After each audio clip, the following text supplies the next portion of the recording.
శ్రమ లేకపోతే క్రైస్తవ్యం లేదు. నేనంట శ్రమ లేకపోతే ఆత్మీయ అనుభవాలు లేవు. ఏమంటాడు? శ్రమ ఓర్పు రావాలంటే మీరు ఎక్కడైనా చూడండి, శ్రమల్లో నలగొట్టబడే పిల్లలు దీనులుగా బ్రతుకుతారు.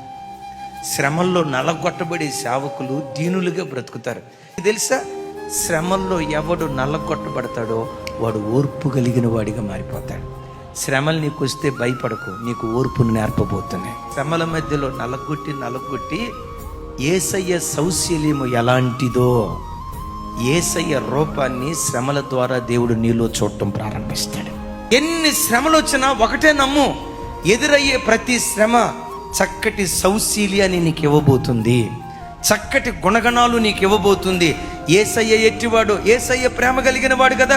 ప్రేమతో కూడుకున్న వ్యక్తిత్వం దేవుడు నీకు శ్రమల పాఠశాలలోనే నేర్పుతాడు.